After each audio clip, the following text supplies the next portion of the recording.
Fascist আমলে যে রাজনৈতিক নিগ্রহমূলক মামলায় শাস্তির রায় হয়েছে, সে সকল মামলার শাস্তির রায় বাতিল করার কোনো পদক্ষেপ গ্রহণ করা হবে কিনা আমরা সেটা যাচাই বাছাই করে প্রত্যাহারের জন্য যথাযথ সিদ্ধান্ত গ্রহণ করছি এবং করব।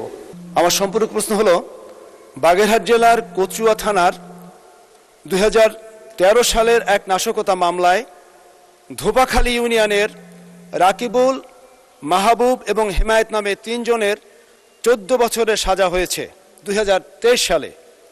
মাননীয় স্পিকার, আপনার মাধ্যমে আমি মাননীয় আইন, বিচার ও সংসদ মন্ত্রীর কাছে জানতে চাই, ফ্যাসিস্ট আমলে যে রাজনৈতিক নিগ্রহমূলক মামলায় শাস্তির রায় হয়েছে, সে সকল মামলার শাস্তির রায় বাতিল করার কোনো পদক্ষেপ গ্রহণ করা হবে কিনা।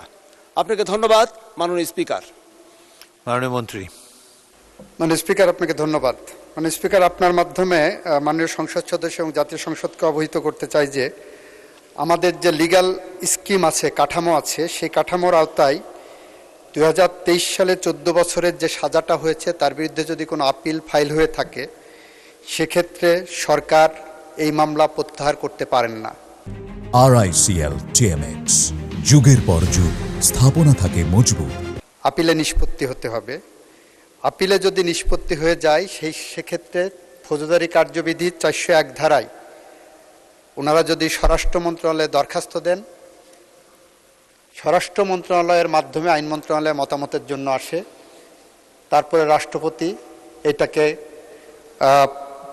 ক্ষমা করতে পারবেন। আর একটা হলো সংবিধানের 49 অনুচ্ছেদ অনুসারে সরাসরি রাষ্ট্রপতির কাছে দেবেন, যেটাও স্বরাষ্ট্র মন্ত্রণালয়ের মাধ্যমে যাবে, আইন মন্ত্রণালয় ওখানে মতামত দেবেন শুধু। ফলে সাজাপ্রাপ্ত যারা আছেন তাদের মামলা প্রত্যাহার বা সাজা মওকুফের জন্য স্বরাষ্ট্র মন্ত্রণালয়ের মাধ্যমে যেতে হবে।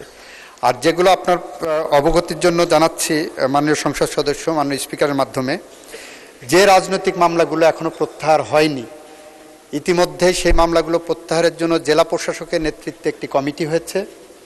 সেই কমিটির মাধ্যমে স্বরাষ্ট্র মন্ত্রণালয় হয়ে আইনমন্ত্রীর নেতৃত্বে আরেকটি কমিটি হয়েছে। সেই কমিটির কাছে আসলে আমরা সেটা যাচাই বাছাই করে প্রত্যাহারের জন্য যথাযথ সিদ্ধান্ত গ্রহণ করছি এবং করব।